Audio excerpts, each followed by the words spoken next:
So Michael, what informs your perspective on China? 我入了在中国大概5年，这个时候我是一个记者，and after that I was working at the Department of Energy, advising on China and climate change. So I've been involved in these issues for the best part of a decade. And do you think that we can achieve our net zero targets without some reliance on China? No.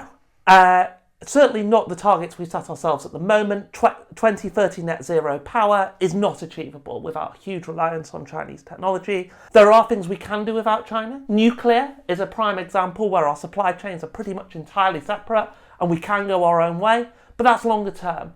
In the short term, any short-term targets to achieve net zero are innately reliant on China. So which parts of the transition are we particularly reliant on China? The biggest one is solar panels. 80 to 90% of the world's solar panels are made in China. Solar panels that are imported to the UK are overwhelmingly from China. Some of them are badged as the Netherlands. That just means they changed boats there. They also came from China. So solar panels is the big one, but even wind turbines. So wind turbines, when you look where they're made, it will say somewhere in Europe and then assembled in the UK. But if you look inside the turbine, the magnets, many of the key components were made in China. And there is very little supply chain for many of these, particularly the magnets, anywhere else outside of China. That's not going to change anytime soon. So how then did China gain this dominance in green technology? I think it's important to think back to where China was before they gained this dominance in green technology. They were a very poor country that was growing economically very fast. They grew at exactly the same time that the green tech industries took off. So in a way, it'd be harder to explain if they weren't dominant in these industries. China became a middle-income country at the same time that these industries took off. It would be very strange if they hadn't got into those industries. There is also something around just the scale of China. There are 1.4 billion people in China, and also China has massive income inequality and massive educational inequality. So if you have something like solar panels, where you do need like highly skilled engineers and designers, but you also need a lot of cheap labour. China has both. Countries like the UK, we do have those designers, those engineers. We don't have people who work for £10, £15 a day. In other poorer countries, they do have that cheap labour force. They don't have those engineers. China has both. And is this Chinese green tech really green? Lots of people raise concerns about the number of coal-fired power stations that they're building, for example. It depends what you compare it to. A Chinese-made solar panel is less green than, say, a German-made solar panel. However, it is substantially more green than a gas-fired power plant or a coal power plant, usually 10 times as green when you take into account the whole life cycle of the emissions. The same applies for electric vehicles, where actually in some cases Chinese vehicles are actually greener than Western equivalents because they use a different type of battery that's less carbon intensive to produce. And that's partly because they're cheaper vehicles in general, so they're using a cheaper battery that's less carbon intensive. But yeah, on the whole, like, they are substantially greener than fossil fuels. Wind turbines in electric cars are about as green as Western produced ones. And what is going on with the Chinese grid? Because we hear both that China is investing a record amount in renewables and also that they are still building new coal-fired power stations. Can you explain that discrepancy? Yes, both of those things are true. So China has what I like to call an all-of-the-above energy policy. They are building more nuclear, more renewables, and more coal-powered power stations than, in many cases, the rest of the world combined. Now, there's two main reasons for this, I think. One is that China is still a fast-growing country, and there are 1.4 billion of them. So they're growing at 5 to 10% a year. There's huge electricity demand. They're trying to meet it any way they can. So they're pumping out everything. The other thing is the Chinese are very, very worried about energy security. China, nuclear, you can build anywhere. And also China has a reliable supply chain on that. The wind and the sun belongs to you if it's in your borders. And China also has a lot of coal. So the things they're not building a lot of are gas-powered stations, because China does not have a lot of gas. And they are very obsessed with energy security. They have hugely rising demand.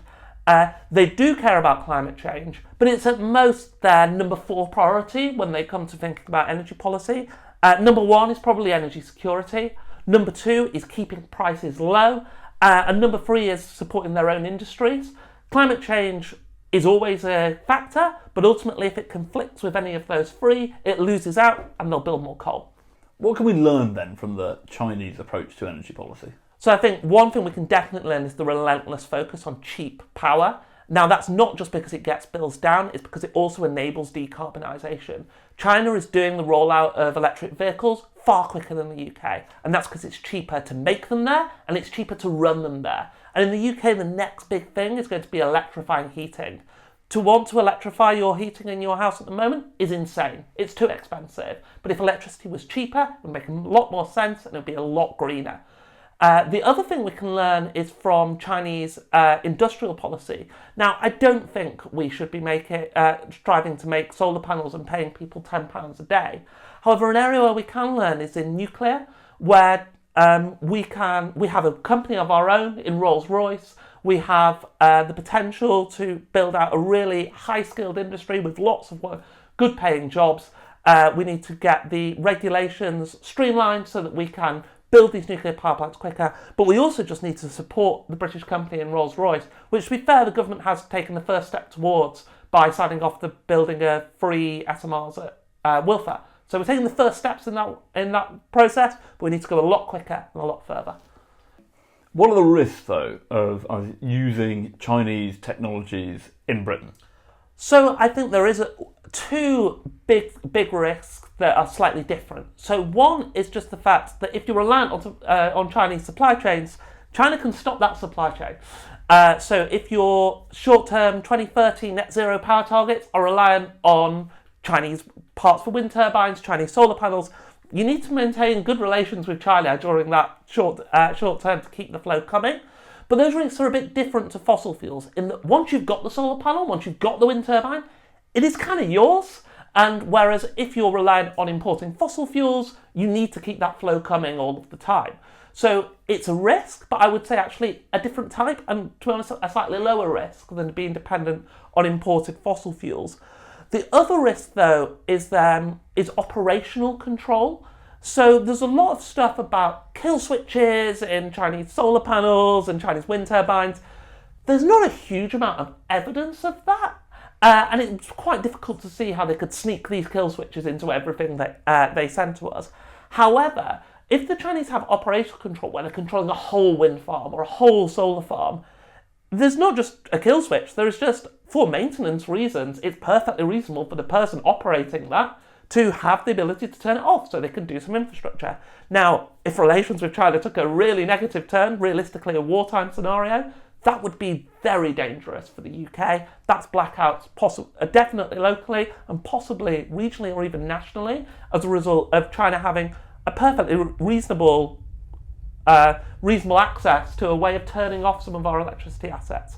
So there's a difference between Chinese equipment, which is a real risk that we need to manage, and Chinese operation, which is a risk too far that we need to that we can't have.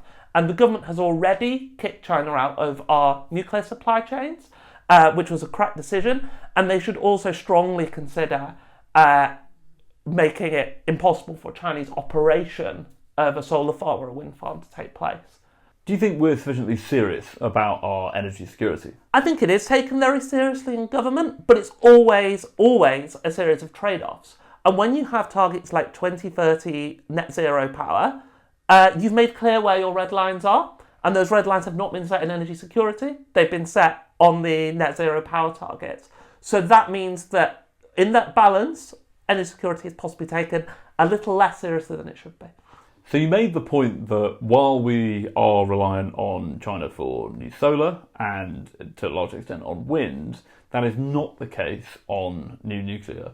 Is nuclear power in that sweet spot of both delivering energy security and decarbonisation? Yeah, absolutely. Nuclear power really cuts the Gordian knot of many of our energy policy problems if we can deliver it cheaply. That's the big if. But yes, it is a entirely Western-based supply chain, with the exception of the uranium mining, but that can come from many different sources around the world. Actually, the uranium, you can get uranium from Canada, so yeah. We don't, but you can. So it's an entirely Western-based supply chain, and also is, again, a bit like wind turbine solar panels. Once you've got it, it's yours, and those plants operate for 50, 60, even 70 years in some cases. And so we can really solve this decarbonisation and our energy security challenges with nuclear. And if we can get the cost down, we can start bringing bills down as well. So, what's the number one thing that people get wrong about our relationship with China? So, I think something that I found a lot in government was this assumption that the Chinese were kind of either evil or geniuses or both. And in reality, they're neither. They're a country, a very big country, which pursues its interests, which has confusing policy, which sometimes the left hand doesn't know what the right hand is doing.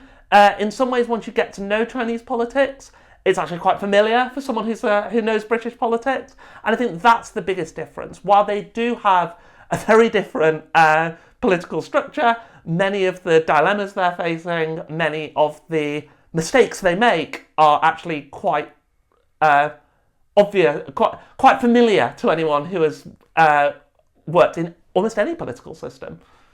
And what would you say is the number one thing that people get wrong about Chinese energy and industrial policy? I think that they think it's perfect. And so actually, in some ways, their energy policy is responding to their own mistakes. So 3 or 4 years ago, China had massive blackouts.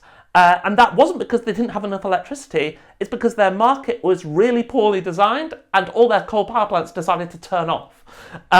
Now, that isn't in anyone's mental conception of how China operates. We assume they have brilliant policy that's thought out 20 years in advance. This was a crisis caused by 3 or 4 interrelated policies that no one had thought how they would interact together. And so, I think that the idea that they always know what they're doing is possibly something we get wrong. Well, there are definitely things we can learn from them, but they also, they do make mistakes. And finally, what does China really think about Britain? The Chinese government, I think, sees us as a potentially in-play country in that, we are not wedded to either the EU or the United States. We can kind of follow our own path slightly, and so we are worth engaging with. We're not the most important thing on their list of priorities. I think ordinary Chinese people have a mix of half-remembered history lessons about the Opium Wars and half-remembered episodes of Downton Abbey that they watch with subtitles. And that's broadly what they think of us. Very good. Michael, thank you very much. Thank you.